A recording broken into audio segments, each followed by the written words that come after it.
Hello, hello, hello. Boom, boom, boom. What's going on, everyone? How's America doing today? My name is Michael Tomlinson. I am an American cheer. Um, so, Today is March 11th, 2023. The weather's pretty good. It's windy. So when I was out and about earlier today, it was just windy, and lots of clouds coming by. But still, I found it to be a very beautiful day. Happy to be here, happy to be alive and kicking. That is very important. Uh, so, yeah, what was the last thing I heard about that was a weird buzz, and it had to do with banks and money and stuff like that, which I associated with the future of America and American tears, and in direct and indirect ways. Um, and the one buzz I have been hearing, which is too bad, because it's saying that pretty much banks are just closing down, or it's just not gonna be. It's not the same formula as it used to be as far as banking goes. There's a lot of money issues going on, I guess. And like I said, that's a very sad situation, especially when we, just regular, hardworking Americans, have to use the bank, and we do, to improve or help live our lives. If the government can't promise us or guarantee like the basic essential of a banking system, then that's what do we do? I mean, what are we talking? What are we doing? That's crazy. That is like not even looking after a community or looking after the people. That's just, in its own way, going to prevent or promote, not prevent, but promote um, some kind of chaos. The way I see it, if it keeps going in that direction. And so, but that's just kind of like the negative side. And what the sad part that I'm talking about is that, as Americans grow, up, the young people get into becoming young adults, they need working relationships with banks. Like, it was important to me over the past years to have a working relationship with a bank, an actual location to go into, people to talk to help me set up whatever it was that I was working on.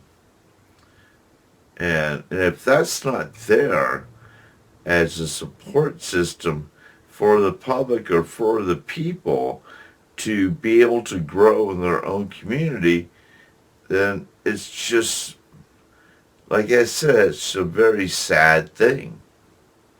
It's a very big takeaway from hardworking individuals who are trying to move up. Who are trying to maybe save for a new car instead of financing it, or how to set themselves up on how to buy their first home, and all that.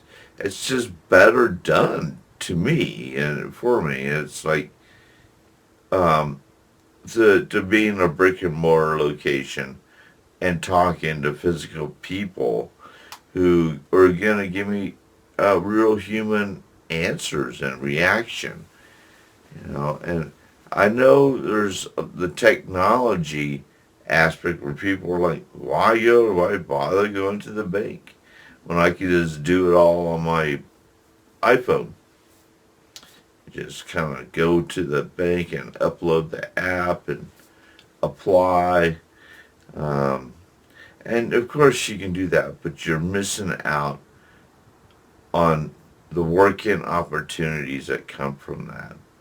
There are learning opportunities that come from engaging with real life financial people, which is the bottom line is just a bank. But if the banks can't really step up and be there for the people, that's, like I said, that's sad. And then it becomes,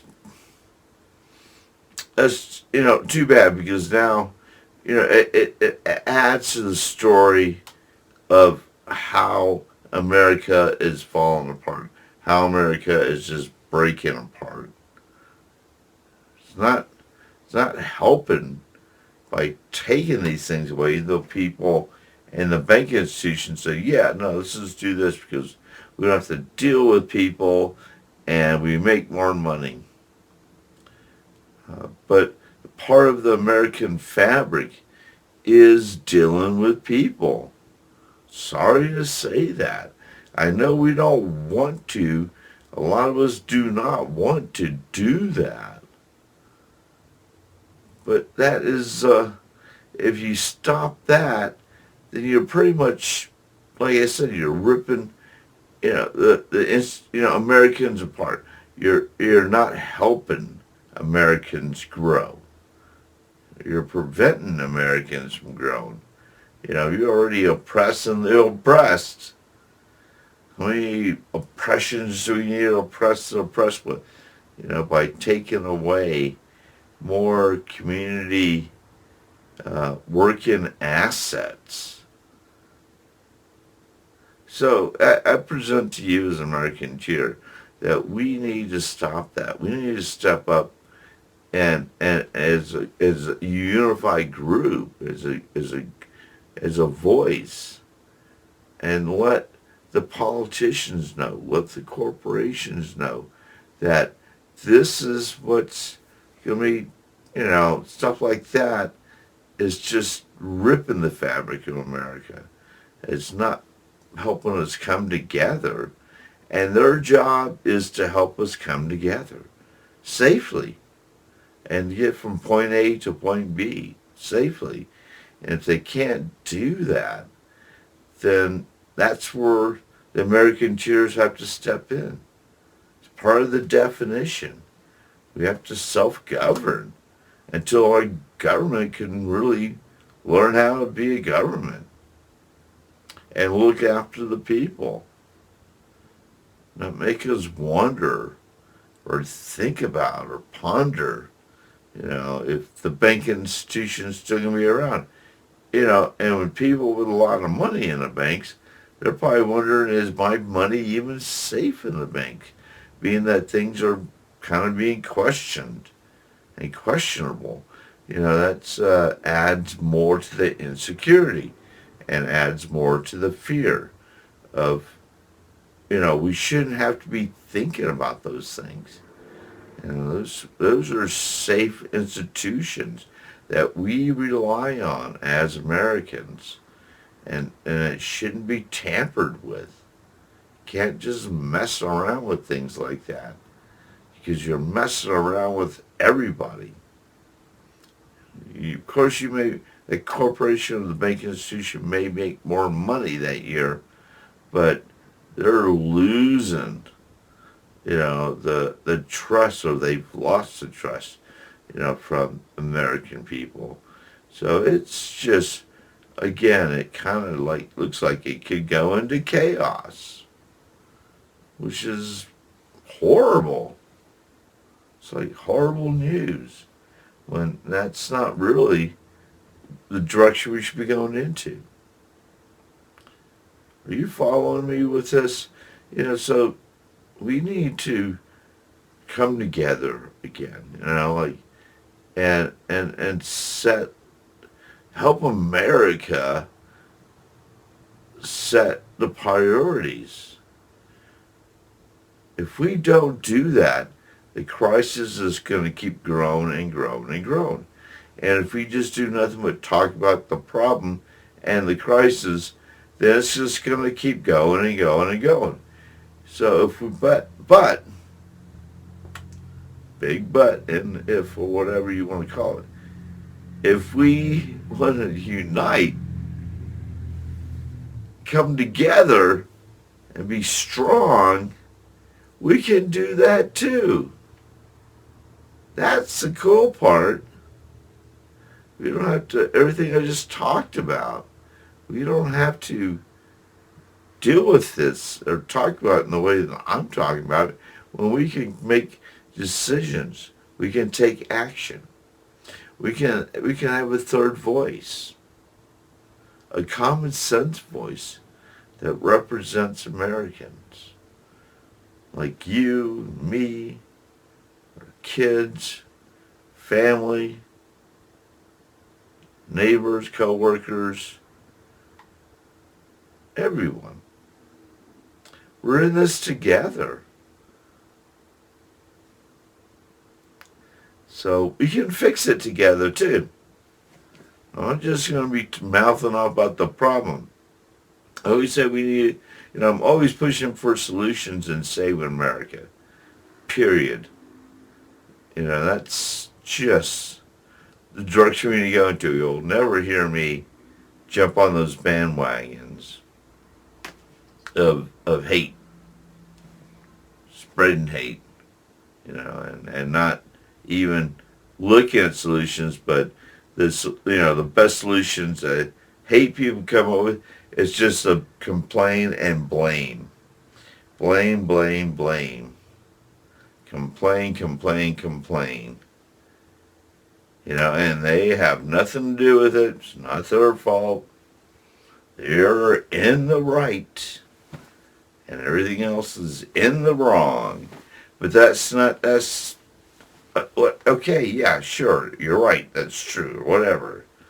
But it doesn't provide any kind of direction of any kind of real solution, except for satisfying your own self and your own ego and your own pride and your friends around you and the people around you say like, yeah, we told them, didn't we? We're not going to help them. We're just going to tell them. What kind of American is that? I mean, and then you want to stop and say that you're a true American, but you want to play a part in ripping America apart too. So, join the American tears. And we can work on this together. We can maybe have a little fun, make some real decisions, and start to change and save America.